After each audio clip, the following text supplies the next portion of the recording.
This is chapter 2, probability, and this initial section 2.1 is presenting some basics ideas in probability. So in this video I'm going to explain and define experiments, sample space, and events. Let's go with the definition of experiment. Experiment is a process that results in an outcome that cannot be predicted in advance with certainty.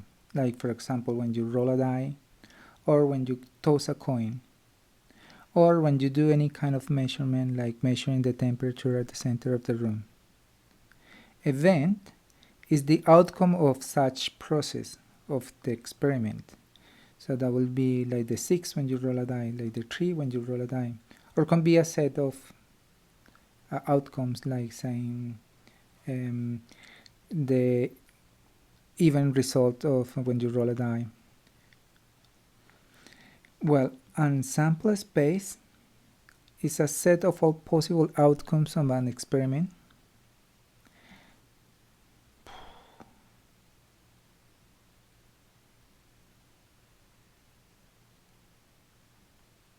Sample space is the set of all possible outcomes of an experiment. So, for example, when we are rolling a die, so in the case of A, the all possible outcomes, let me call it S, is going to be like 1, 2, 3, 4, 5, and 6, which are the possible numbers that you can have when you roll a die. In the case of tossing a coin, the sample space is going to be either head or tail. And in the case of measuring the temperature, our space is going to be a measurement, the temperature, and let's say that x represents the temperature, such as x is a number in between, I don't know, let's say 32 to 100 Fahrenheit. If you're in a room with air conditioning, it's probably never going to be higher than 100. So you are defining a range of continuous values. Now, event can be a subset of the sample space. So it's not just having the 1 or the 2 or the 3. So the event could be a subset. Like, for example, if we have the sample space of 1, 2, 3, 4, 5, and 6, an outcome could be an event could be all possible outcomes less than 4. All outcomes less than 4.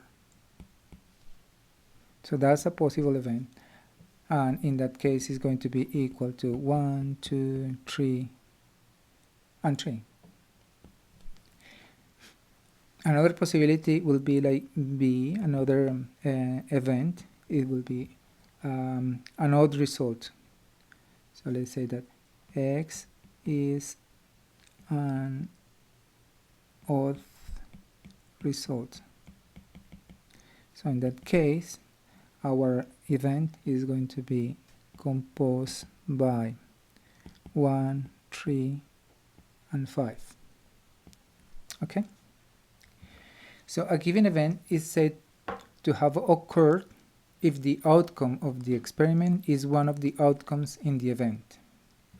For example, if we roll a die and we have 1, so if 1 occurs, so that means that events A and B occurs.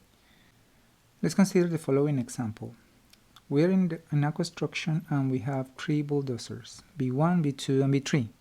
So the probability that each one of the bulldozers is operational on a given day is 50%. So we want to know what is the sample space. By convection, we are going to take W when the bulldozer is working and N when the bulldozer is not working. So initially we are going to have one bulldozer and we are going to have two options, right? So bulldozer 1 is either working or not working. Now for each one of these options we are going to have bulldozer 2. So for bulldozer 2 we also have two options. It's either working or not working.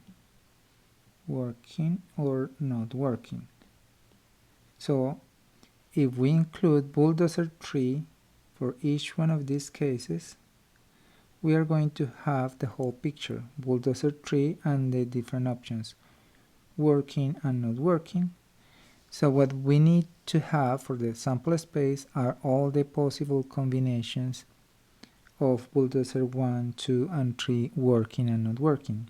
So with this tree structure we can define our sample space. So let me make a table of the possible sample space. So we have B1, B2 and B3.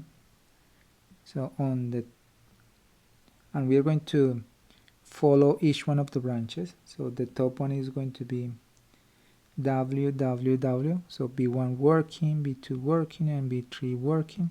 And the second one will be working, working, not working, working, working, not working. And then we keep going for bulldozer 1, bulldozer 2, and now we take this this branch. So it's going to be working, not working, working, and working, not working, not working. Now we have to do the same thing with the lower branch for B2. So basically it's going to be similar to this case, but we start with the first option, B1 is not working. So the first one is not working, and we have 4 different cases, and the rest is the same as in the initial part. So that will be working, working, working, not working, not working, working, and none of them working. So in total we have 1, 2, 3, 4, 5, 6, 7, 8 different possibilities. So we have them here, 1, 2, 3, 4, 5, 6, 7, 8 possibilities, and that's going to be our sample space. So this is our sample space. So all the possibilities for the 3 bulldozers. There are different ways that we can combine events.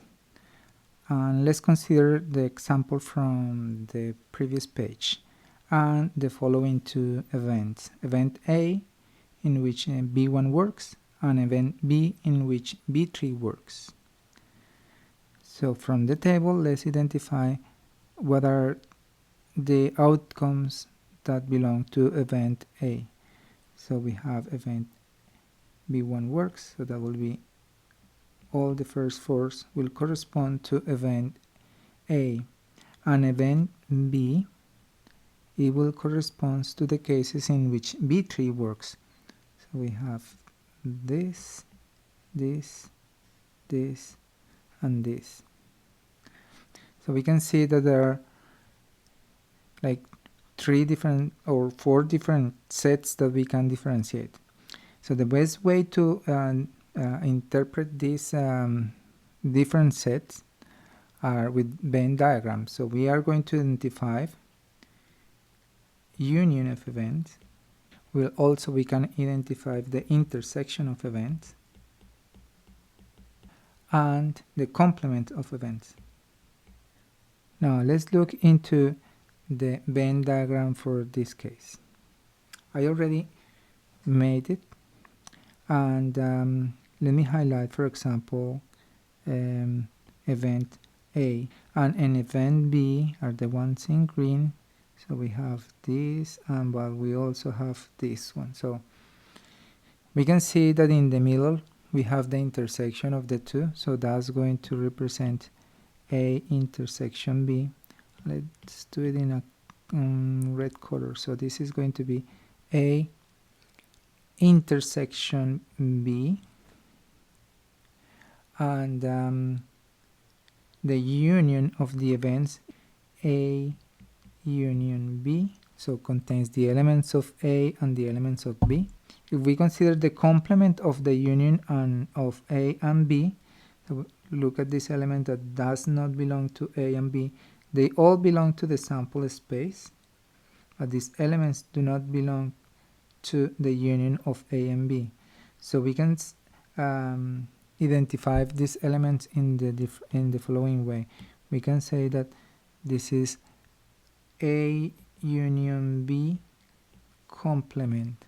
So that's going to be the elements that are not in the union but belong to the sample space. So that's going to be NWN and NNN. Okay? Okay, next we have a question. I will leave this question for you to look in detail, and during our next meeting we are going to work in this question. So be prepared for this question.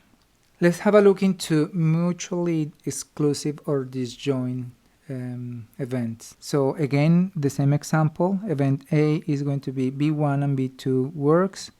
So event A, B1 and B2 works. So is this, and that's it. So that's going to be event A, and event B, B2 doesn't work. We're looking to the ends in the second column. So that's going to be B. So what we can see, if I highlight B's and then I highlight A's, they do not intersect. So they are mutually exclusive. So the corresponding Venn diagram will have that they actually do not touch. So we have, in the case of A, we have 2 elements, and in the case of B, we have 4 elements, and we have 2 elements that are outside.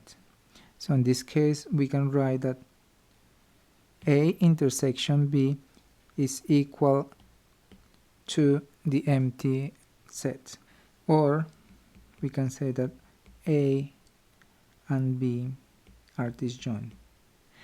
Now let's have a look to this definition of contained and contains. That means is one of these events a subset of a bigger event?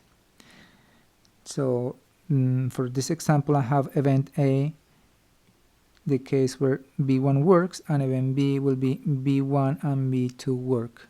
So for event A, B1 work, so that will be the first 4 elements, and for event B, it will be B1 and B2 work, so that will be only the first 2, and this is A. Okay, how can we see this in the diagram?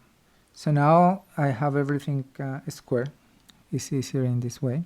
So we have our sample space. We have event A, which constitute of the first 4 cases, and event B, only the first 2. Event B is contained into event A, and we also have elements that are neither in A or B. In this case, the relationship in between A and B can be expressed like B is contained in A, B is contained in A, or we can write B is a subset of A. On the other hand, we can also write that A contains B, or A is a subset of B.